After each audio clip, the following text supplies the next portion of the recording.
먼저 오늘 본문은 요한계시록 20장입니다. 천년왕국에 대해서 기록해 놓고 있습니다. 성경이 4절에서 6절까지만 같이 교독하겠습니다. 요한계시록 20장 4절에서 6절, 제가 먼저 봉독합니다. 또 내가 보좌들을 보니 거기에 앉은 자들이 있어 심판하는 권세를 받았더라. 예수님과 함께. 또 내가 보니 예수를 증언함과 하나님의 말씀 때문에 목배임을 당한 자들, 순교한 자들이죠. 당한 자들의 영혼들과 또 짐승과, 여기서의 짐승은 적그리스도입니다. 그의 우상에게 경배하지 아니하고 그들의 이마와 손에 그의 표를 받지 아니한 자들이 살아서, 부활이죠, 그리스도와 더불어 1000년 동안 왕 노릇한, 이게 이제 천년왕국에 대해서 기록해 놓은 말씀이에요. 5절 시작. 그 나머지 죽은 자들은 그 1000년이 차기까지 살지 못하더라. 이는 첫째 부활이라. 이 가로 안에 있는 내용이 무슨 말이냐면, 예수를 믿고 죽은 자들은 부활해서 천년왕국을 누리는데, 믿지 않고 죽은 자들은 부활하지 못한 채 계속 음부에 있는 거예요. 음부에 있는 거예요. 그래서 그 나머지 죽은 자들, 믿지 않고 죽은 자들은 그 1000년이 끝날 때까지, 차기까지 끝날 때까지 살지 못하더라가 무슨 말이냐면 부활하지 못한다라는 거예요. 그리고 마지막 1000년 끝자락에 부활해요. 둘째 부활. 그리고 그들은 행위록, 백보자 심판대에서 너는 이런 죄를 졌고 회개를 하지 않았기 때문에 지옥 갈 거야. 그리고 그들은 다 지옥으로 가는 거예요. 그래서 먼저 부활, 첫 번째 부활, 이게 믿는 자들의 부활입니다. 6절 읽겠습니다. 이 첫째 부활에 참여하는 자들은 복이 있고 거룩하도다. 둘째 사망이 그들을 다스리는 자. 둘째 사망이 뭐냐면 두 번째로 부활해서 지옥 가야 될 자들, 그들은 그 둘째 부활과 지옥의 권세는 첫 번째 부활에 참여한 자들을 건들 수 없다라는 거예요. 둘째부터 시작. 둘째 사망이 그들을 다스리는 권세가 없고 도리어 그들이 하나님과 그리스도의 제사장이 되어 1000년 동안 그리스도와 더불어 왕 노릇하리라. 그 1000년 동안 어디서 왕 노릇하느냐? 왕 노릇한다라는 것은 예수를 믿고 죽은 자들이 부활해서 예수님과 함께 천년왕국을 통치하는 거예요. 왜냐하면 엄청나게 많은 사람들이 천년왕국에서 지내는데, 그 천년왕국의 위치가 어디예요? 이 지구야, 지구. 이 땅에서. 이 이야기들을 풀어가도록 그렇게 하겠습니다. 우리는 지금 말세지말의 삶을 살고 있어요. 여러분, 말세지말이라는 것은 세상의 끝, 곧 종말이 가까이 왔다라는 뜻이죠. 말세지말 한자로. 물론 그날과 그때와 그 시간은 아무도 몰라요. 말세, 그러니까 종말은 몇 년, 몇 월, 며칠 아무도 몰라. 근데 요즘에 또 2025년 10월 며칠 날 또 이런 얘기가 도는 것 같아요. 아, 정신 차려야 돼. 아무도 몰라요, 여러분. 그렇게 말하는 놈은 다 마귀 새끼들이에요. 자, 아무도 몰라요. 그러나 주님은 우리가 믿는 자들이 마지막 때에 대해서 인식할 수 있도록, 인지할 수 있도록 마태마가 누가 요한 사복음서를 통해서 마지막 때의 징조, 그 모습들을 알려줌으로 우리로 하여금 어텐션, 깨어있게 하셨어요. 그날과 그때는 모르지만. 그래서 우리는 마지막 때인 것 같다라는 것을 짐작할 수 있어. 말씀을 통해서 깨달을 수 있어요. 자, 대표적으로 마태복음 24장이 그 내용인데, 마태복음 24장을 중심으로 말세지말의 모습을 정리해보면, 자, 첫 번째 시작. 거짓 그리스도와 거짓 선지자들이 많이 나타남. 마태복음 24장 4절에서 5절 한번 읽어볼까요? 시작.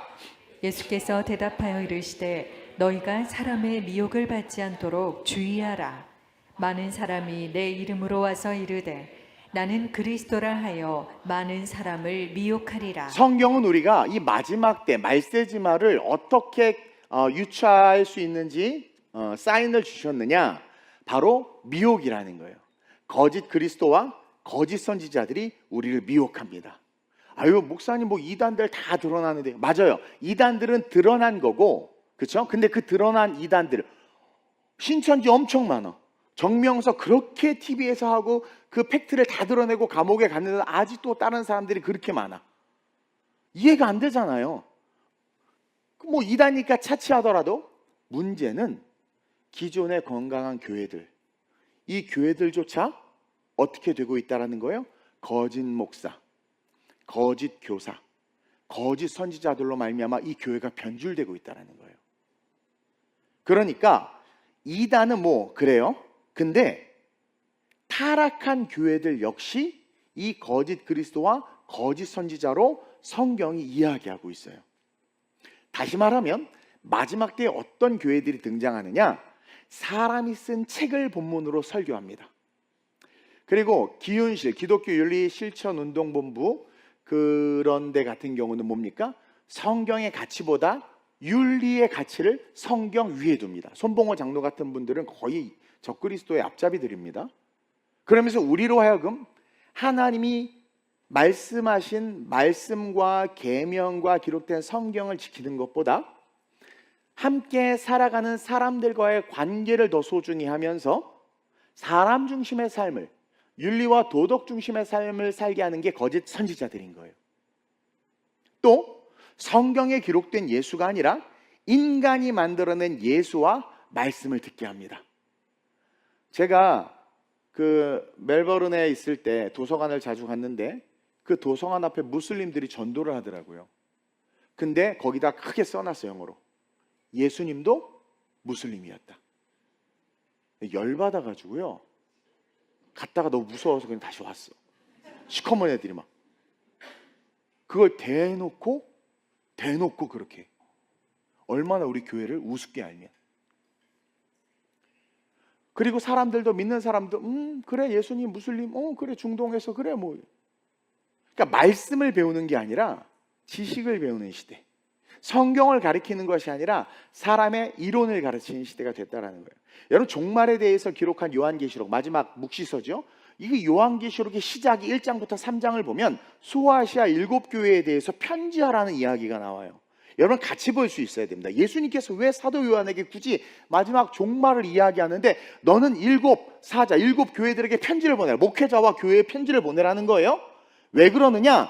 그 편지를 통해서 마지막 때 그 7교회는 그 당시에 실제 소아시아에 존재하는 교회였고 동시에 보편적 이 땅의 모든 교회를 상징합니다.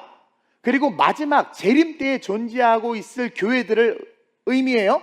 근데 그 교회들에게 편지를 보냈는데 5교회가 저주를 받았어. 그들이 거짓 선지자, 거짓 그리스도, 거짓 복음을 전하고 있었다라는 거예요. 즉 본질을 잃어버린 교회들 역시 책망과 저주를 받는다는 것을 계시록의 시작에 선언함으로 말미암아 말세 지말에 나타나는 특징이 뭐예요? 거짓 선지자, 거짓 교사들이 있는 것처럼 요한계시록 마지막 때 소아시아에 편지하는 것을 통해서 마지막 때 성경을 가르치지 않는 교회, 윤리가 말씀 위에 있는 교회, 하나님의 선교와 전도와 복음의 가치가 아니라 인간 중심의 복음을, 인간 중심의 가치를 전하는 교회들, 세상과 타협하는 교회들 다 버림받는다라는 거죠. 그러면서 유일하게 책망이 없이 칭찬받은 2교회가 나타나는데 첫 번째가 서머나 교회죠. 근데 이 서머나 교회의 특징은 뭐냐면 가난과 고난 중에서도 어떤 교회였다? 충성된 교회였다. 한번 읽어봅시다. 요한계시록 2장 8절에서 9절 시작. 서머나 교회의 사자에게 편지하라. 처음이며 마지막이요 죽었다가 살아나신 이가 이르시되 내가 내 환난과 궁핍을 알거니와 실상은 내가 부유한 자니라. 자칭 유대인이라 하는 자들의 비방도 알거니와 실상은 유대인이 아니요 사탄의 회당이라. 자, 서머나 교회 사람들에게 내가 너의 궁핍을 아는데 너가 정말 부유한 자야. 여러분 이게 뭐냐면 마지막 때 많은 사람들은 뭔가를 가지고 소유하려고 합니다. 근데 세상의 것들을 소유하려고 할 때 우리는 어쩔 수 없이 하나님의 것들을 내려놓을 수밖에 없어요. 우리는 유한하기 때문에 내가 이 시간 교회에 있지 아니하면, 교회에 있으면 골프장에 있을 수 없고, 내가 이 시간 교회에 있으면 사교 모임에 있을 수 없고, 내가 이 시간 봉사의 자리에 있으면 내가 이 시간 다른 곳에서 유희의 자리에 있을 수 없단 말입니다. 이들은 궁핍했어요. 다시 말하면 하나님의 영광을 위해서 세상의 것들을 내려놓고, 그리고 실질적으로도 이 서머나 교회는 가난하고 어려웠습니다. 이것은 사실은 타협하면 부유할 수 있고 타협하면 많은 것들을 누릴 수 있지만 말세의 지말인 상황을 인식하면서 뜻을 정한 거예요. 다니엘처럼. 이 마지막에 가까이 오고 혼란이 가까이 올수록 내가 좀 더 자자 좀 더 눕자가 아니라 내 유익과 편의를 위한 삶이 아니라 하나님에게 초점을 두고 살아야 되겠다. 그러니까 그런 자들을 향해서 하나님 뭐래요? 부유한 자다. 그냥 나는 엄청 부자라니까 여러분. 생긴 것부터 부자처럼 생겼죠. 별로 엄청 부자. 나 필리핀 가면 홍콩 부자라고 그래 사람들이. 홍콩 사람이야. 배 나왔다 홍콩 부자냐고 막. 그래서 저는 부자예요. 여러분들의 눈에는 가난하게 보일지는 모르지만 하늘에 엄청난 상급이 있습니다. 여러분들 잘 모르나 본데 따라합시다. 죽어보면 안다. 죽음은 가장 강력한 증인이다. 여기 다 신앙생활 잘하는 것 같고 깨꼬리에서 노래하는 것 같고 난 주님 사랑합니다 하죠. 죽어봐야 돼. 죽어봐야 돼. 죽어보면 그게 진짜인지 가짜인지 다 드러나. 그렇죠? 그래서 가난과 고난 중에서도 충성된 교회, 말세지 말에 우리의 신앙의 모습이 이래야 된다는 것을 가르쳐주는 거예요. 왜? 다 넓은 길로 가니까. 두 번째 빌라델비아 교회는요, 작은 능력에도 불구하고 말씀을 끝까지 지킨 교회였어요. 한번 볼까요? 시작. 빌라델비아 교회의 사자에게 편지하라. 거룩하고 진실하사 다윗의 열쇠를 가지시니 곧 열면 닫을 사람이 없고 닫으면 열 사람이 없는 그가 이르시되 볼지어다 내가 내 앞에 열린 문을 두었으되 능히 닫을 사람이 없으리라. 내가 내 행위를 아노니 내가 작은 능력을 가지고서도 내 말을 지키며 내 이름을 배반하지 아니하였도다. 보세요. 우리는 뭔가 크고 힘이 있어야 하나님의 일을 할 수 있을 거라고 생각하지만 아니에요. 하나님은 우리의 도움 필요 없는 분이에요. 사실은 우리가 뭐 금을 들인들, 우리가 뭐 억만 금을 들인들 하나님에게는 아무 의미가 없어요. 하나님이 원하는 건 뭡니까? 당신의 말씀을 의지하는 거예요. 내가 내 행위를 안 오니 내가 작은 능력을 가지고서도 내 말을 지키며 너무나 연약하고 부족하고 초라했음에도 불구하고 이 사람, 다시 말하면 이 빌라델비아에게는 말씀을 지키는데 목숨을 건 거예요. 배반하지 않았다라는 거죠. 그러면서 마지막 진짜 교회, 진짜 성도의 모습을 마태복음 24장 말세 지말에 나타날 현상들 속에서 거짓 선지자들과 거짓 교사들이 득세하는 이때에 모든 교회가 다 쓰나미처럼 지옥으로 떨어질 수밖에 없게 타락하는 그때에 두 교회를 우리에게 상징적으로 보여줬는데 서머나 교회의 키워드는 충성이요, 빌라델비아 교회의 키워드는 말씀이었다라는 거예요. 따라서 마지막 때에 우리의 모습은 충성과 말씀, 다시 말하면 충성과 오직 말씀을 지킨 그런 신앙생활로 말미암아 걸어가야지만 어떠한 상황 속에서도 넘어지지 않고 구원에 이를 수 있다고 기록하는 거예요. 아멘. 충성. 하나님이 내게 어떤 것을 맡기든 충성. 그리고 뭡니까? 오직 말씀을 지키는 거예요. 사람의 현란한 이론이나 그 세치에서 나오는 그 감미로운 이야기들이 아니라 기록된 말씀을 알기 때문에 누가 뭐라고 떠들어도 그냥 말씀의 길을 걸어가는 자들이 마지막 때 사방에서 거짓 선지자들이 일어나서 막 진짜 막 진리인 것을 막 떠들어대요.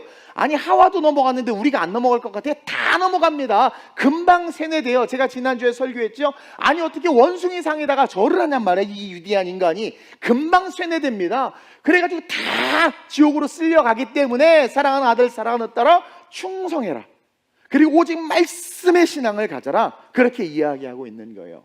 그러면서 이어질 마지막 때의 두 번째 모습을 마태복음 24장에서 보여주고 있는데 전쟁과 기근과 지진들이 넘쳐난다는 거예요. 자, 마태복음 24장 7절 8절입니다. 제가요 이 마태복음 24장 7절 8절 말씀을 보면 민족과 민족이 나라와 나라가 대적하며 거짓 정보들과 거짓 뉴스들이 가득하게 될 것들에 대해서 성경이 기록하고 있어요. 지금 우리가 직면한 현실이죠. 저는 얼마 전에 시진핑, 푸틴, 김정은이 나란히 선 모습과 그 뒤에 우리 국회의장이 서 있는 모습을 보면서 이 마태복음 24장 7절 8절이 떠올랐어요. 중국이 반미 세력을 규합해서 50주년 전승절 행사를 하는데 자유민주주의를 추구하는 나라 중에 유일하게 이 대한민국 국회의장이 참여를 했어. 그렇죠? 마태복음 24장 7절 8절 전 무서웠습니다. 마태복음 24장 7절 8절 시작. 민족이 민족을, 나라가 나라를 대적하여 일어나겠고 곳곳에 기근과 지진이 있으리니 이 모든 것은 재난의 당연히 시작입니다. 전쟁이 일어나면 기근과 지진은 따라옵니다. 그렇죠? 근데 전쟁이 일어나요. 지금 반미 세력이 모였어요. 또 자유세계의 세력이 모입니다. 싸울 수밖에 없어요. 전쟁이 일어나는 거예요. 마지막 때 정말 전쟁이 일어나요? 여러분 지금 네팔 사건 봤죠? 중국의 속국이 되어버린 네팔, 그 정치인들과 지도자들 지금 막 사람들이 데모해서 특별히 젊은 세대 MZ세대들이 무섭게 데모하더라고. 다 불태우고 막 난리 났죠. 캄보디아와 태국이 전쟁하고 있는 거 알죠? 그리고 인도와 중국, 그 국경에서 계속 전쟁하고 있습니다. 중국의 소수민족들이 독립하려고 하고 있는데 중국이 폭력으로 억누르고 있습니다. 엊그제 뉴스를 보니까 세계 경제 7위의 대국인 프랑스가 디폴트를 선언한다고 해요. 디폴트를 선언한다는 건 뭡니까? 프랑스가 망했다라는 겁니다. 망한 이유를 제가 기사를 자세히 해석해서 읽어보니까 경제 능력을 초과한 복지 때문에, 복지를 너무, 여러분 우리가 복지하면 프랑스 따라가요. 복지. 근데 이제 너무 어려워서 총리가 야 우리 노동 1년에 이틀 더 일하자 했다가 쫓겨났잖아요. 사람은 그렇습니다. 나라가 지금 망하게 됐는데도 우리 보러 더 일하라고? 막 이렇게 이런 상황이에요.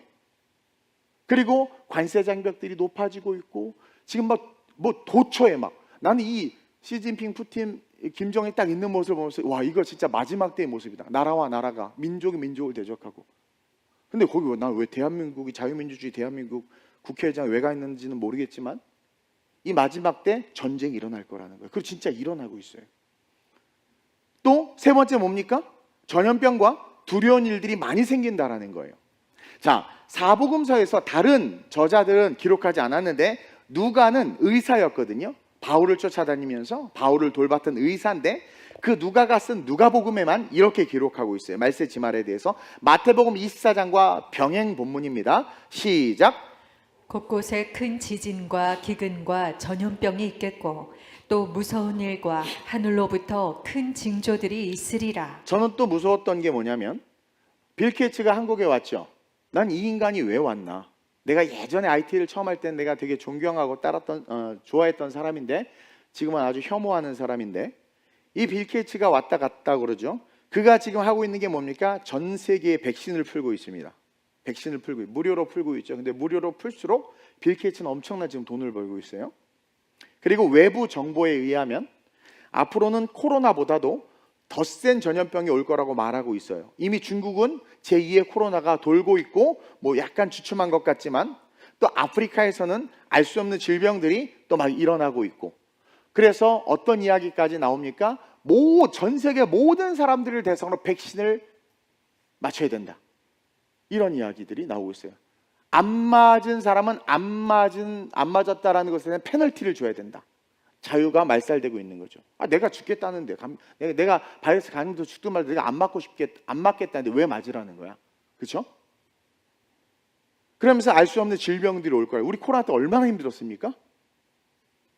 그러면서 네 번째로 하늘에 큰 징조들이 나타난다고 성경이 기록하는데 여러분 지금 내가 마태복음 24장 다 읽진 않았는데 부분 읽고 있지만 이제 점층적으로 확대되는 거예요. 그러다가 하늘에 큰 징조들이 나타나는데 이 큰 징조들이 요한계시록에 말하는 7년 대환란과 같은 내용이에요. 그래서 사복음서에서 예수님께서 7년 대환란에 대해서 그 당시 예수님께서 제자들과 살아계실 때 그들의 언어에 맞게 싹 이야기해 놓으시고 사도 요한에게 그가 죽기 전에 반모섬에서 환상을 통해서 진짜 마지막 때의 7년 대환란을 보여주시는 거예요. 그래서 그 7년 대환란은 마태복음 24장과 연결되어서 볼 수 있어야 돼요. 그래가지고 그 마지막 때 어떻게 되느냐? 그 큰 징조들이 대환란이 나타나면서 진짜 나라가 이 지구가 멸망하는 거예요. 종말이 펼쳐지는 겁니다. 그리고 그때 그 정점에 적그리스도가 딱 등장해가지고 망하기 직전 후 3년 반이 시작될 때 망하기 직전에 어떻게 해요? 이 땅의 온갖 그런 걸 막 수습해. 그래서 통일 왕국을 이루어. 그러다가 7년 대환란 막바지에 어떻게 돼요? 예수님이 그들을 다 잡아서 무적행에 쳐넣습니다. 그리고 이 우리가 살고 있는 지구를 지각변동 개편시켜서 새롭게 깨끗하게 한 다음에 공중 재림하신 우리 예수님, 들려 올라간 휴거한 우리와 함께 이 땅에 내려와서 1000년 동안 천년왕국을 살고 있어요. 뭐 교단에 따라서 전천년설, 무천년설, 후천년설 이야기하는데 복음주의의 보편적 종말론은 전천년설을 따르고 있습니다. 그리고 제가 지금 설교하는 내용이 바로 이 전천년설에 기반한 내용들이에요. 그래서 이 땅에서 오늘 읽은 천년왕국, 1000년 동안 예수님이 함께 살아, 다윗도 같이, 아브라함도 같이, 모세도 같이 1000년 동안 왕노릇하면서 살다가 1000년의 기한이 딱 차면 뭐 시간이 없어서 다 얘기는 못하지만 전에 계시록 강의했죠. 무적행에 잡혀있던 마귀가 잠깐 풀려나요, 사탄이. 그리고 천년왕국에 잠깐 우리를 미혹하러 돌아다녀요. 마치 에덴에서 하와를 미혹했듯이. 그래서 그때 미혹당하면 같이 지옥 가버립니다. 그리고 미혹을 당하지 않고 이제 하나님이 딱 때가 돼서 다시 그 놈을 잡아서 어떻게 해요? 완전한 지옥 불못에 던져버리고 우리는 다 천국으로 가버리는 거예요. 그리고 나머지는 다 지옥 가는 거죠. 예. 그게 성경이 말하는 마지막 종말입니다. 한번 보겠습니다. 마태복음 24장 15절 21절 그냥 핵심만 볼 거예요. 시작. 다니엘이 말한 바 멸망에 가증한 것이 거룩한 곳에 선 것을 보거든 읽는 자는 깨달을진저. 계속. 이는 그때에 큰 환란이 있겠습니다. 창세로부터 지금까지 이런 환란이 없었고 후에도 없으리라. 적그리스도가 나타나서 도처에 자기 동상과 형상들을 새기고 자기를 따르는 자들을 각각 이 나라에서 왕들로 삼아서 통치하는 거죠. 그렇게 하다가 어떻게 돼요? 마지막에 어떤 일이 일어납니까? 큰 환란이 있겠고 창세로부터 지금까지 이런 환란이 없었고 후에도 없으리라. 뭐예요? 완전히 지구가 박살나는 게 있어. 완전히 멸망이 오는 거예요. 환란이 있겠어. 창세로부터 지금까지 이런 환란이 없고 후에도 없다는 건 뭐예요? 이제는 이런 환란이 없어요. 마지막 환란이라는 거예요. 마지막 끝이라는 거예요. 마지막 환란. 우리 믿는 자들은요, 이 7년 대환란에서 전 3년 반의 환란이 시작될 때, 제가 전에 말씀드렸죠. 7년 대환란에서 이제 나팔 소리가 나고 나팔이 울리고 그 다음에 천사가 인을 띠고 나팔이 울리고 대접을 쏟아붓고 막 재앙이 일어난단 말이에요. 그게 7년 동안 일어나는 재앙인데 전 3년 반, 후 3년 반으로 나누어지는데 전 3년 반 아주 그냥 서서히 말세지말의 모습처럼 막 그런 막 현상들이 일어날 때 정확히 언제라고 성경이 기록하고 있진 않지만 복음주의자들은 7년 대환란이 시작될 때 믿는 자는 들려 올라갈 거라고 이야기합니다. 그래서 우리는 주님과 함께 들려 올라가서 공중에서 7년 동안 혼인잔치를 하는 거예요. 마가복음에 기록되어 있죠. 13장 24절 27절 시작. 그때에 그 환란 후 해가 어두워지며 달이 빛을 내지 아니하며 별들이 하늘에서 떨어지며 하늘에 있는 권능들이 흔들리리라. 그때에 인자가 구름을 타고 큰 권능과 영광으로 오는 것을 보세요. 사람들이 보리라. 예, 막 환란이 오는데 그때에 막 환란 중에 인자가 구름을 타고 큰 권능과 영광으로 오는 것을 사람들이 본다고 그러죠. 사람들이 보리라. 이따 이야기했지만 예수님이 샌프란시스코 위로 오시면 우리는 볼 수 있어요, 없어요? 못 보지. 그렇죠. 거긴 낮이고 우린 밤인데 어떻게 봐? 보지. 왜 못 봐? 유튜버들이 겁나 많거든. 이해돼요? 우리 주님은 이 모든 것까지도 알고 계시는 거예요. 그리고 주님은 그럼 동시에 분신! 해가지고 뭐 다 내려옵니까? 한국에 우리 주님이 한국 대한민국 위로 재림해. 그럼 우리는 보지. 근데 미국 사람 어떻게 봐? 못 보지. 아니 보지. 그렇죠? 유튜버들이 겁나 많거든. 뭐 방송국은 뭐 그냥 있습니까? 그러니까 전 세계가 다 보는 거. 막 토픽이 나고 같이 삐삐삐삐 경보 올리고 하늘에서 누가 내려옵니다. 뭐 외계 뭐 별 소리가 다 날 거야. 사람 다 이게 TV로 다 보는 거 아닙니까? 모두 성경이 뭐라고 그래요? 그때 인자가 구름 타고 이게 또 손오공을 봐가지고 또 막 구름 타고 막 이렇게 내려온다는데 영광으로 쫙 임하신다라는 거예요. 그때 오는 것을 사람들이 본다라는 거예요. 계속 시작. 또 그때에 그때에 그가 천사들을 보내어 자기가 택하신 자들을 땅 끝으로부터 하늘 끝까지 사방에서 모으리라. 자, 끌휴, 들거, 끌어서 올린다, 휴거. 하늘, 뭐라고 되어 있어요? 땅 끝으로부터 하늘 끝까지. 쉽게 말하면 지평선, 수평선, 전 이 지구에서 예수 믿는 자들, 그렇죠? 끌어올리는 거예요. 그러면 우리는 변화돼서 들려 올라가. 그리고 잠자던 자, 예수 믿고 죽은 자, 나사로부터 시작해서 다니엘부터 뭐 시작해서 여러분들의 고조, 증조, 믿었나 안 믿었나 모르겠지만 할머니, 할아버지 다 들려 올라가는 거예요, 그때. 그래서 환란이 시작되는 어느 시점에 우리 믿는 자들은 살아있으면, 그때까지 살아있으면 변화돼서 올라가고, 믿고 죽은 자들은 부활해서 올라간다. 마태복음 24장 39절 41절도 볼까요? 시작. 를 다 멸하기까지 깨닫지 못하였으니 인자의 임함도 이와 이게 뭐냐면 같으리라. 주님이 공중 재림을 하실 때 사람들은 신경을 못 쓰는 거야. 노아 때처럼 그냥 사느냐고 바쁘는 거야. 좀 더 가지려고, 좀 더 취하려고, 막 어차피 죽으면 하나도 못 갖고 가고, 그리고 영원한 지옥으로 떨어지는 걸 모르는 거예요. 그러니까 100년, 120년의 인생을 헛짓하다가 잠깐 100년, 120년 미스 코리아로 살았어요. 미스터 코리아로 살았어요. 뭐 부자였어요. 뭐 했어요. 뭐 내가 뭐 위대한 과학을 발명했어요. 떠들어대지만 결국 어떻게 돼요? 아무도 기억 못 해요. 그리고 지옥으로 다 쓸려 내려갑니다. 그걸 위해서 왜 살아요, 우리가? 영원한 천국을 위해서 살아야지. 그러니까 다 그런, 깨닫지 못하면 그렇게 사는데, 그러다 어느 날 갑자기 임한다는, 인자의 마음 갑자기. 그렇죠? 노아의 때를 비교한 거예요. 노아 홍수가 나서 그들을 다 멸하기까지 깨닫지 못하였으니 인자의 임함도 그렇다. 그래서 임할 때 깨어있는 자들만 보고 들려 올라가고 나머지 다 죽는 거예요. 계속 시작. 그때에 두 사람이 밭에 있음에 한 사람은 데려가고 한 사람은 버려둠을 당할 것이요 두 여자가 맷돌질을 하고 있음에 한 사람은 데려가고 한 사람은 버려둠을 당할 것이니라. 이어서 누가복음 시작. 내가 너희에게 이르노니 그 밤에 둘이 한 자리에 누워 있음에 하나는 데려감을 얻고 하나는 버려둠을 당할 것이요 환란 중에 어느 날 갑자기 주님이 임하시는데, 사실 와 주님이 오신다 할 때 우리는 벌써 들려 올라가고 있는 거예요.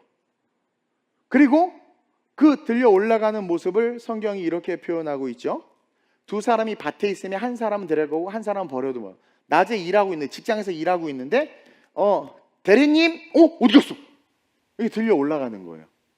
그리고 우리 주님이 널 얼마나 제가 전에도 한번 강의하면서 이야기했죠. 우리 주님은 이 지구와 우주를 창조하신 분이기 때문에 이 지구에 시차가 있다는 걸 아세요.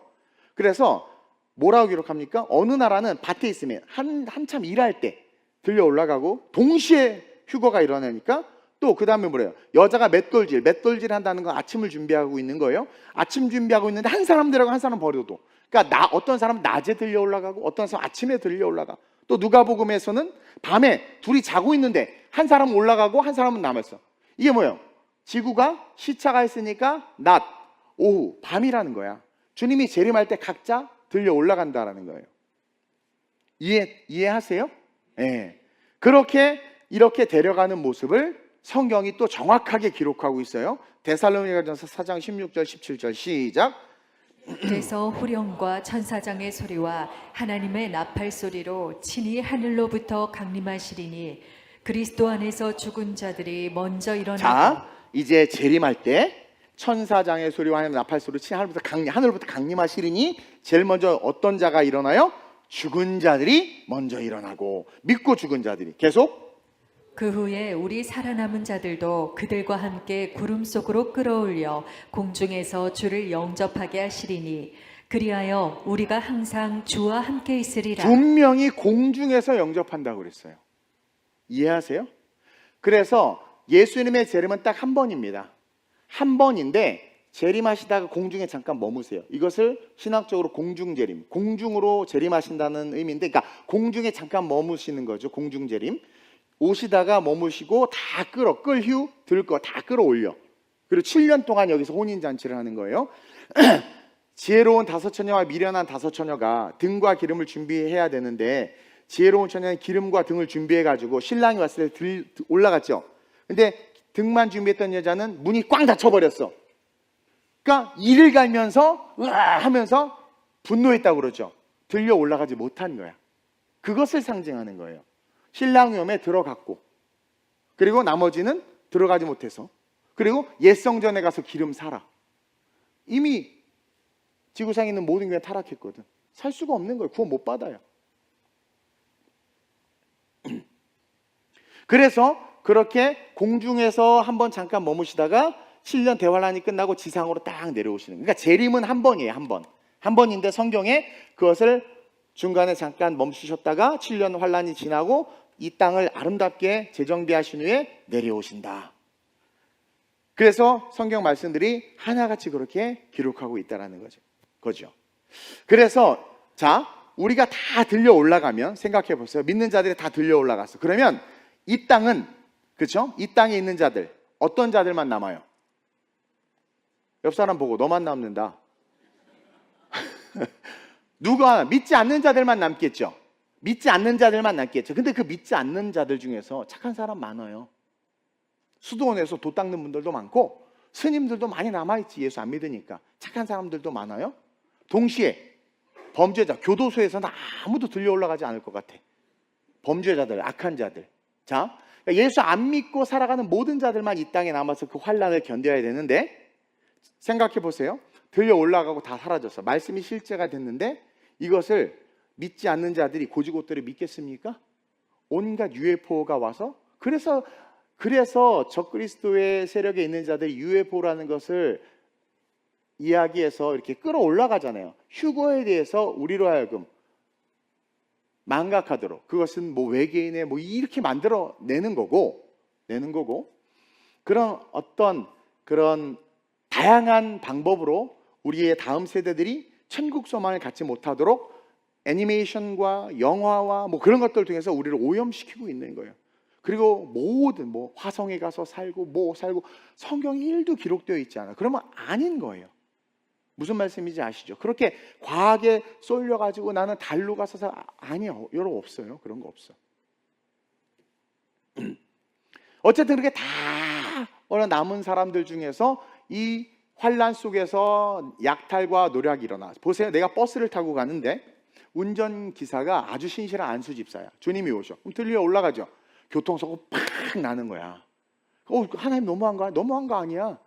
마지막 환란이에요. 이해돼요?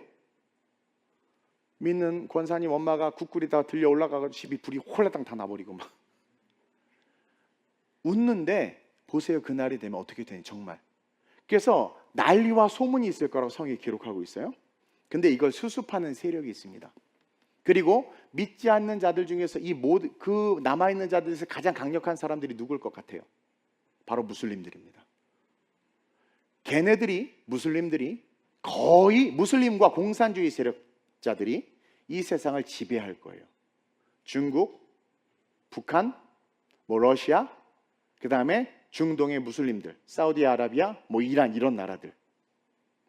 그러면서 그들이 패권을 가지고 싸웁니다. 전쟁하고. 또 개 중에는 우리 마누라의 신앙이 진짜였네. 그리고 회개하고 다시 성경책을 찾고, 그리고 신앙 고백하는 거죠. 제가 전에 요한계시록 강의할 때 이야기했지만, 그렇게 신앙 생활하고 성령 경험을 하고 신앙 고백을 할 때 어떻게 돼요? 그 영혼 구원받아요. 근데 어떻게 구원받는다고 그랬어? 순교 외에는 구원받는 방법이 없다고 그랬어요. 그래서 계시록을 보면 7년 대환란 때 하나님께 잠깐 멈추고 순교당한 자들, 우리가 오늘 본문에서 그들이 올라와. 7년 대환란 중에도 구원받는 자들이 올라온단 말이에요. 여러분들 무슨 뭐 공상과학 제가 이거를 강의를 계속하고 다녔어요. 이 교회 저 교회 다니면서. 여러분 그렇게 그러니까 순교당해서 천국 가지 말고 우리 좋은 말 할 때 잘 믿고 천국 갑시다. 오실 때 그냥 들려 올라갑시다. 예, 그렇게 해서 중간중간에 들려 올라가는, 변화돼서 순교해서 들려 올라가는 자들이 몇 있지만, 또 동시에 이기는 자들, 그 은혜를 받고 열심히 복음을 전하는 자들이 있어요. 계시록에 보면. 그래서 그들이 계속 복음을 전하고 그들이 신앙 고백하다가 막 북한처럼 막 지하에서 막 순교 당하면서 막 그런 일들이 일어나. 그리고 후 3년 반으로 넘어가면 이제 더 이상 구원이 없어요. 그리고 이 지구는 완전한 멸망으로 치닫게 되는 거죠. 그러면서 그때 후 3년반이 시작될 때 혜성처럼 등장하는 사람이 하나 있어요. 온갖 예수 믿지 않는 그런 강대국들과 공산주의자들이 서로의 패권을 놓고 싸울 때 그 모든 것들을 통합하는 한 사람이 나타나는데 그 사람이 적그리스도예요. 계시록에 나오죠. 그가 나타나서 그들을 다 아우러, 그래서 하나의 왕국, 통일왕국을 이루어버려. 뭐 유엔, 옛날에 뭐 유럽연합이 적그리스도다 뭐 그런 말들 많았죠. 이렇게 하나로 다 통합시켜버려요. 그리고 그들이, 그 적그리스도가 그들과 함께 예수님을 대적하려고, 그리고 마지막 아마게돈 전쟁에서 처절하게 패배하고 그들의 삶은, 인생은 완전히 끝나버리죠. 그게 오늘 본문 요한계시록 20장 1절에서 3절에 있는 내용이에요. 다시 한번 잘 읽어볼까요? 이제 내용을 쭉 들었으니까 시작. 또 내가 봄에 천사가 무저갱의 열쇠와 큰 쇠사슬을 그의 손에 가지고 하늘로부터 내려와서 용을 잡으니 곧 옛 뱀이요 마귀요 사탄이라 잡아서 1000년 동안 결박하여 무저갱에 던져 넣어 잠그고 그 위에 임봉하여 1000년이 차도록 다시는 만국을 미혹하지 못하게 하였는데 그 후에는 반드시 잠깐 노일이라. 제가 주석 달아놨죠. 뭐라고 써놨어요? 시작. 마지막 심판 지옥에 보내기 위해 잠깐 놓는 거예요. 정확하게 기록되어 있어요. 그래서 마지막 그 무기토 전쟁으로 다 쓸어버리고 나서, 아마게돈 전쟁을 다 쓸어버리고 나서 어떻게 돼요? 용을 딱 잡고 마귀 사탄을 잡고 그를 따르던 모든 자들 어디에요? 무저갱에, 지하 감옥 같은 곳에 쳐넣는 거예요. 1000년 동안. 그리고 이 땅을 새롭게 변화해서 1000년 동안 믿는 자들이 공중에서 탁 내려와서 함께 사는 거예요. 저는 거기서 여러분들과 함께 살고 싶어요. 저는 다윗 형님과 예배인도 하고 싶고 모세 형님과 많은 이야기를 좀 하고 싶어요. 이게 안 믿어지고 이게 무슨 허무맹랑한 소리냐라고 말한다면 여러분들은 예수를 만나지 않았고 말씀을 온전히 말씀으로 단 한 번도 부딪혀보지 못했다라는 거예요. 우리의 신앙은 천국 신앙이에요. 그래서 세상이 어떠든 소망이 있는 거고, 독일의 그 보네퍼 목사님도 나치 그 상황에서도 소망을 가졌던 거고, 내가 질병이 걸려서 암 때문에 힘들어? 근데 정말 예수를 만나서 천국 소망이 있으면 괜찮아. 아마 그래, 딴 사람한테 안 가고 나한테 와서 다행이다. 같이 있다가 천국 가자. 난 천국 간다. 또 이러면 암 걸리신 분들, 저희 어머님도 암이셨어요. 암 걸리신 분들 또 목사님이 막 저렇게 말하니 기분 나쁘게. 여러분들이 정말 천국 소망이 있으면 그건 기분 나쁜 일이 아니에요. 본질을 보라는 거예요. 모든 것을 이긴다라는 거예요. 시련과 역경을 이겨낸다라는 거예요. 이겨낸다라는 거예요. 그리고 그 1000년 동안 너무나 행복하게 사는 거예요. 네. 그게 천년왕국이에요. 이 새롭게 개편된, 자, 마지막 7번째 대접이 탁 쏟아지면, 땅에 쏟아지면 어떤 일이 일어나냐면 하나님이 이제 그 천년왕국의 땅을 만드는데, 요한계시록 16장 17절 20절입니다. 이게 이제 천년왕국의 땅을 만드는 거예요. 제가 한 말을 성경이 잘 써놨어요. 시작. 새 영이 히브리어로 아마겟돈이라 하는 곳으로 왕들을 모으더라. 7째 천사가 그 대접을 공중에 그러니까 쏟으매 마지막 심판이에요. 계속. 큰 음성이 성전에서 보좌로부터 나서 이르되 되었다 하시니 번개와 음성들과 우레소리가 있고 또 큰 지진이 있어 얼마나 큰지 사람이 땅에 있어 온 이래로 이같이 큰 지진이 없었더라. 인류 역사상 엄청난 대지진이 일어나, 엄청난 지진이 일어나는 거예요. 지각 변동이 일어나는 거예요. 계속. 큰 성이 세 갈래로 갈라지고 만국의 성들도 무너지니 큰 성 바벨론이 하나님 앞에 기억하신 바 되어 그의 맹렬한 진노의 포도주 잔을 받음에 각 섬도 없어지고 산악도 간데없더라. 그래서 이 지구 땅이 다 평지로 바뀌어요. 평지로. 그래서 그 성경에 사복음서에 나와 있죠. 높은 산은 낮아지고 골짜기는 메워지고 굽은 길은 펴질 것이다. 계속 다 읽었죠? 예. 그렇게 새롭게 만들어진 이 땅에서 어떤 일이 일어납니까? 1000년을 살아가게 되는데 그 1000년을 살아가는 모습이 오늘 본문에 나오죠. 4절에서 6절입니다. 시작. 또 내가 보좌들을 보니 거기에 앉은 자들이 있어 심판하는 권세를 받았더라. 또 내가 보니 예수를 증언함과 하나님의 말씀 때문에 목배임을 당한 자들의 영혼들과 이 영혼들이 7년 대환란 가운데 구원받은 자들이에요. 들려 올라온 자들이에요. 계속. 또 짐승과 그의 우상에게 경배하지 아니하고 그들의 이마와 손에 그의 표를 받지 아니한 자들이 살아서 이게 뭡니까? 7년 대환란에 신앙을 가지고 뚫고 들어온 자들이에요. 그렇죠? 계속. 그리스도와 더불어 1000년 동안 왕노릇하니 그 나머지 죽은 자들은 그 1000년이 차기까지 살지 못하더라. 이는 첫째 자, 부활이라. 여기서 또 사실은 엄청난 내용을 제가 지금 정말 짧게 요약한 거예요. 여기서 또 한 가지 우리가 알아야 될 게 뭐냐면 순교당하지 않고도 천년왕국에 들어오는 자들이 있습니다. 오늘 여기 나오죠. 보세요. 예수를 증언함과 하나님의 말씀 때문에 목배임을 당한 자들, 이들은 순교한 자들이에요.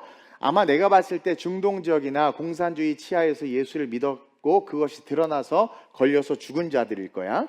어쨌든 그렇게 순교당한 자들이 올라오기도 하지만 동시에 어떤 자들이 있냐면 보세요. 짐승과 그의 우상에게 경배하지 않고 그들의 이마와 손에 그의 표를 받지 아니한 자들이 살아서, 이건 뭐냐면, 자, 7년 대환란 가운데 7년 대환란 끝까지 마지막 7년 대환란 마지막인데 그때 살아있는 거야.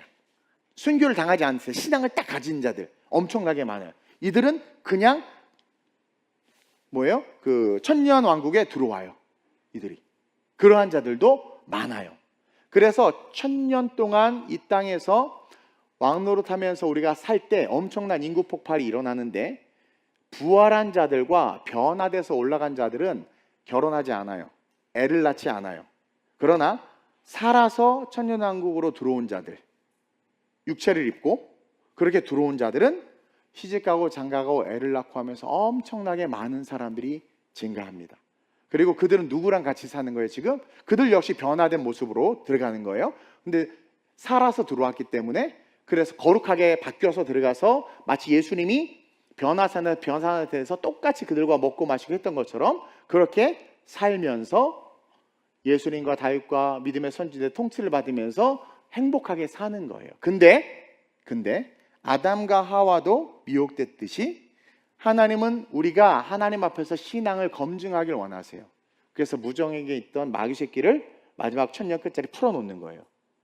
우리가 온전한 믿음과 신앙을 가지고 있다면 흔들릴 이유가 없잖아요. 그래서 그 녀석이 누구를 미혹하느냐? 천년왕국에 들어와서 결혼하고 애 낳고 사는, 그리고 그렇게 살아갔던 수많은 사람들을 미혹합니다. 그래서 거기서 미혹된 자들은 같이 쓸려서 지옥 가고 많지는 않은데 있어요.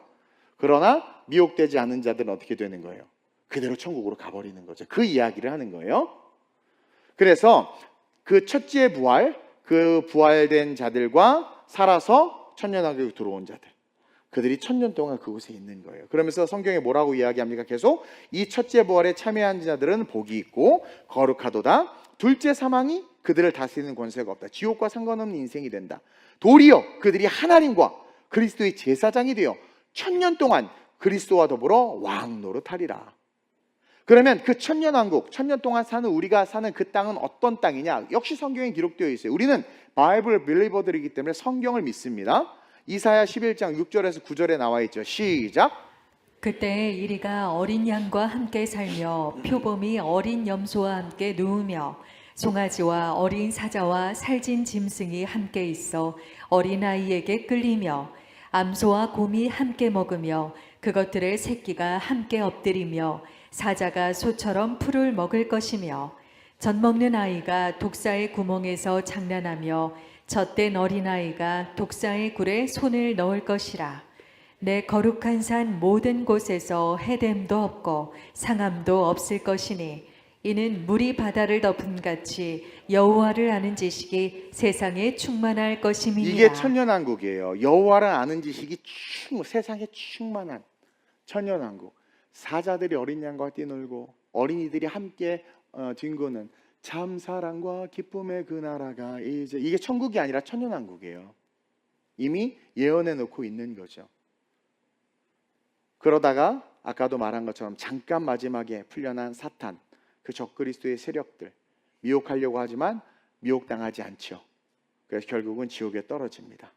그리고 천년왕국에서 함께 지내던 우리는, 자, 계시록이 이제 어디로 이어지냐면 21장 22장으로 이어지는데 새 하늘과 새 땅을 보게 되고 새 예루살렘이 임하게 되고, 계시록 22장은 그냥 천국이에요. 소제목도 안 달아놨어. 근데 천국은 다 보석이야, 보석. 다 보석. 이게 천국이야. 이게 다 보석이야. 그러면서 예수님이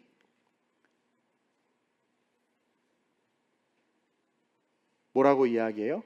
6절 이하의 소제목, 주 예수의 오시옵소서 그러죠. 이것을 알고 이제는 어떻게 되는 거예요? 우리는 천국 소망, 영원한 하나님의 나라를 바라보고 살아야 한다. 따라서 믿는 자들은 마라나타, 주 예수여 속히 오시옵소서, 이 천국 소망을 가지고 삶을 살아가야 된다라는 거예요. 여러분, 우리는 언젠가는 죽습니다.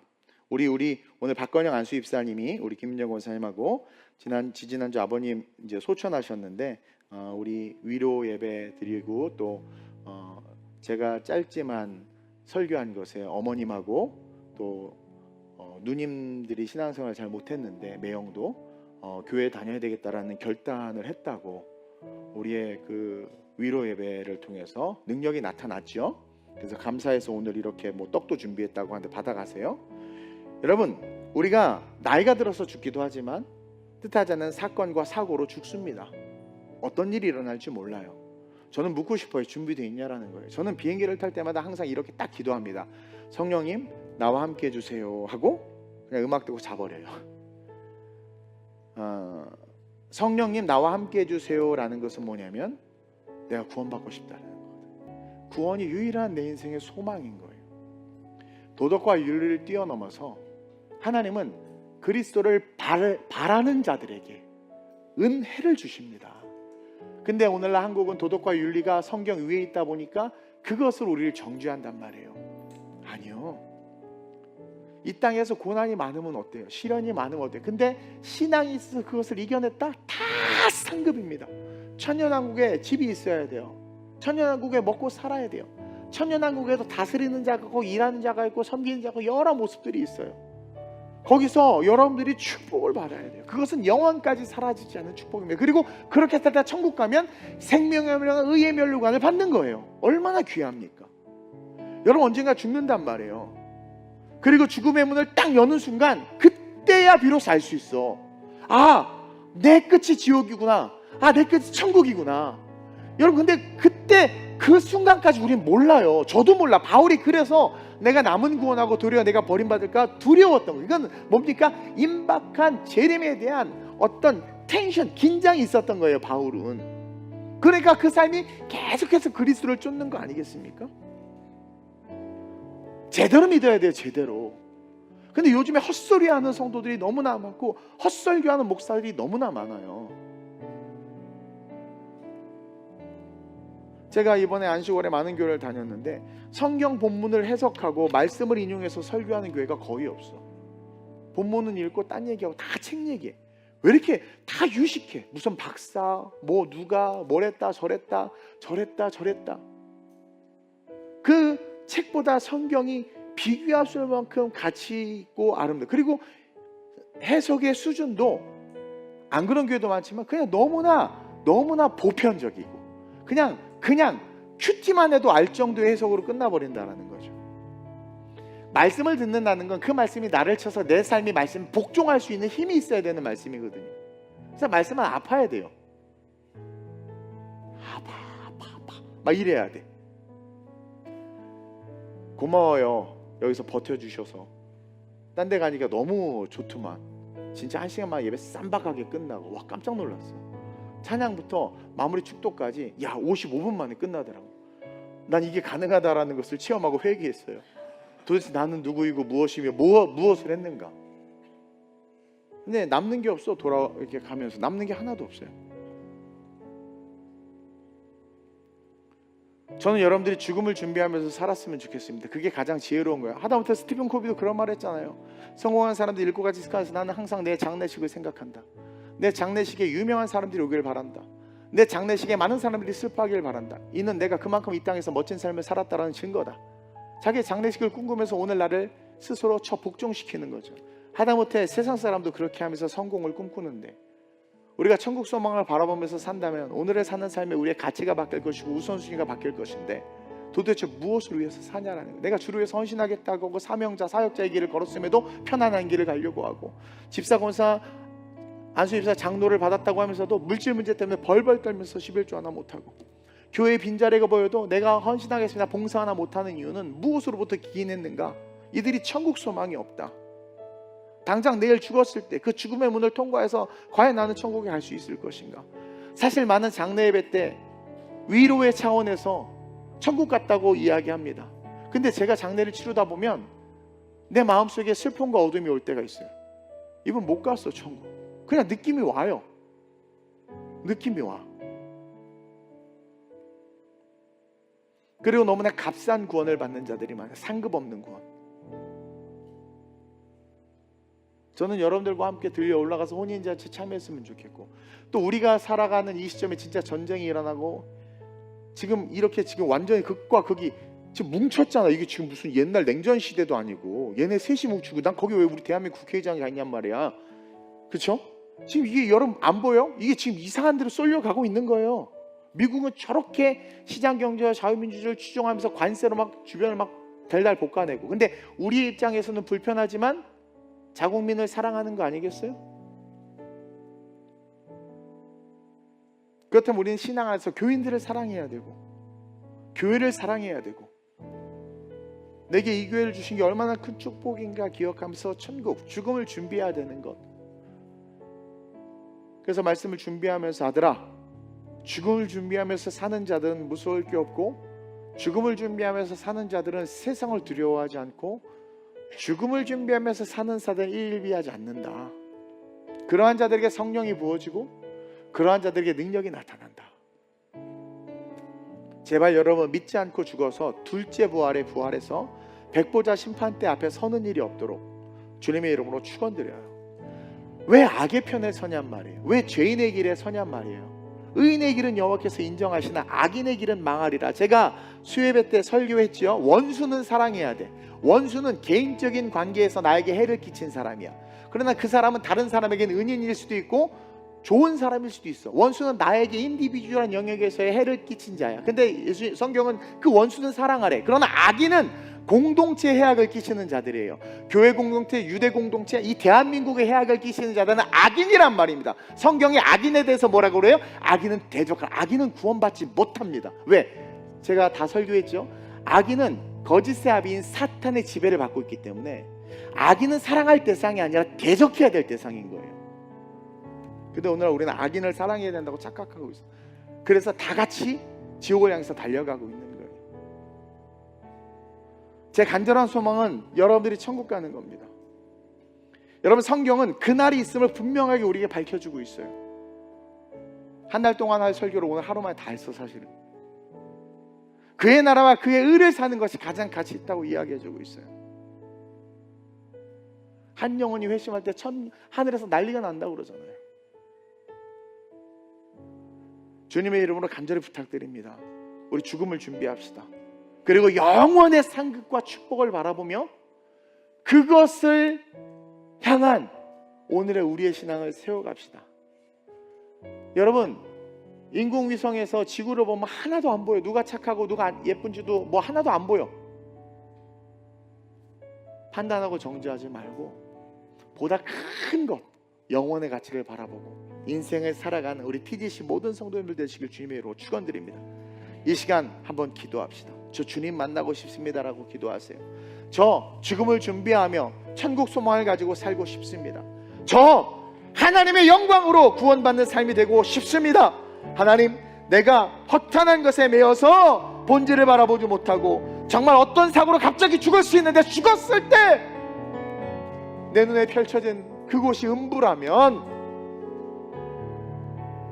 이 땅에서 아무리 성공하고 잘나고 위대하고 멋지고 아름다워도 완전히 망한 겁니다. 하나님, 나 성공하고 싶습니다. 세상에서의 성공이 아니라 영원의 성공을 하기를 원한다고 이제 간절히 주님의 세 번 부르고 충성이라고 그랬어요. 충성, 오직 말씀이라고 그랬어요. 말씀. 서머나 교회, 빌라델비아 교회가 돼야 되는 거예요. 충성, 말씀의 충성, 성령의 충성, 오직 말씀, 인간의 교리와 세상의 지식이 아니라 기록된 더 바이블, 성경의 말씀, 이것을 붙잡고 칭찬받는 성도로, 교회로 구원받게 해달라고 주님의 세 번을 합심으로 전심으로 기도합니다. 주여, 주여 주여. 주님 오실 날이 멀지 않았습니다. 말세 지말의 모습을 보고 있습니다. 하나님이 마지막 때에 흔들리는 우리를 용서하여 주옵소서. 잘못된 가치에 오염되고 잘못된 꿈을 꾸며 세상의 욕심과 하나님 나의 영광을 위하여 예수를 알고 믿음에도 넓고 큰 길로만 달려가려고 했던 우리의 부족함을 용서하여 주옵소서. 만약 내가 내일 죽는다면 과연 나는 천국에 갈 수 있을까? 주님, 우리가 매일 회개하며 기도하게 하여 주옵소서. 그리고 더욱더 주님의 말씀을 사모하여 충성된 삶을 살게 하여 주옵소서. 권사로서 충성, 안수집사로서 충성, 교구장 구역장으로서 충성, 목사와 전도사와 부목사로서 충성, 내게 맡겨진 교사의 직분에 충성, 허탄한 사람의 지식과 책과 이론이 아니라 기록된 말씀, 그 말씀을 씹어먹어 말씀 안에서 자라나는 우리가 되게 하여 주시옵소서. 주님 재림하실 때 들려 올라가길 원합니다. 주님 재림하실 때 공중에서 그 혼인잔치에 참여하길 원합니다. 등과 기름을 준비하길 원합니다. 우리의 고집과 아짐을 버리고 준비되게 하여 주옵소서. 준비되게 하여 주옵소서.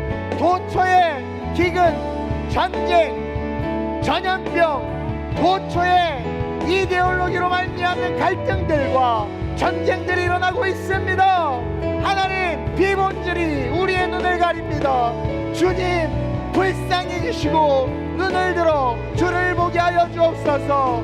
사자와 어린 양이 뛰놀고 젖먹이가 독사굴에 손을 넣고 장난을 쳐도 물지 아니하며 하나님을 아는 지식이 온 세상에 충만한 그 나라, 그 천년왕국에서 주님과 함께 다스리다 영원한 천국, 온갖 보석으로밖에 말할 수 없는 그 찬란하고 아름다운 천국, 그곳에서 영생을 누리길 원합니다. 그 천국을 바라보며 우리의 물질, 우리의 시간, 우리의 마음, 우리의 삶과 우리의 재능을 쏟아놓게 하여 주옵소서. 향유옥합을 부은 마리아가 그냥 축복받은 게 아닙니다. 그가 예수님에게 향유옥합을 쏟아 부은 것은 전국 소망이 실제가 되었기 때문이며 영생을 준비하며 주님의 그 영원한 구원을 바라봤기 때문입니다. 헌신하는 우리 테리씨 되게 하셔서 5대양 6대조 복음 들고 산을 넘게 하여 주시고 주님 오실 때 기쁨으로 주님을 맞이하며 하나님 앞에 칭찬받는 자들로 서게 하여 주시옵소서. 타락해가는 교회를 불쌍히 여기시고 거짓 교사, 거짓 선지자, 거짓 목회자들을 멸하시며 우리가 더욱더 열심히 빛을 발하게 하여 주시옵소서. 내가 나서는 예수의 이름으로 명하노니 우리 TDC 모든 성도들에게 구원의 은혜가 있을지어다. 좁은 길로 좁은 문으로 들어가 좁은 길을 걸으며 예수와 동행하는 역사, 은혜가 있을지어다. 오늘 죽어도 천국 가는 축복이 있을지어다. 그래서 세상을 두려워하는 것이 아니라 당당하게 세상을 이기며 달려가는 자들이 될지어다. 하나님, 성령의 감동에 순종해서 우리 사랑하는 TDC 모든 성도들에게 천국 소망, 그것이 곧 능력임을 하나님 선포했습니다.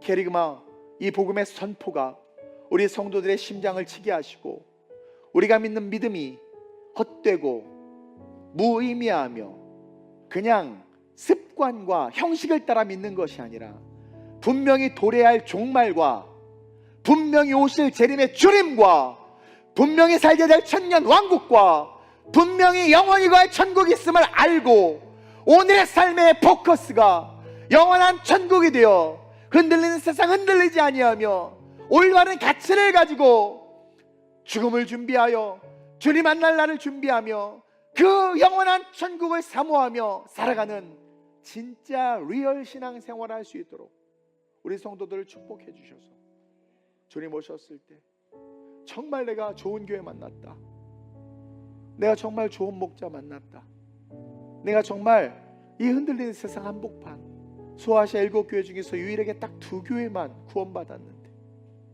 나에게 이 교회 주신 거 감사하다, 그 고백을 할 수 있는 성도들 될 수 있도록 주님 축복해 주시고, 종과 이 교회가 주님 다시 오시는 그날까지 복음에서 벗어나지 않도록, 예수의 궤도에서 이탈하지 않도록, 오직 기록된 말씀과 이 땅에 오신 성령과 도래할 천국을 바라보며 오직 믿음으로 올바른 복음주의로 달려가 영원한 천국에 골인할 수 있는 그런 교회와 성도들 되게 해 주옵소서.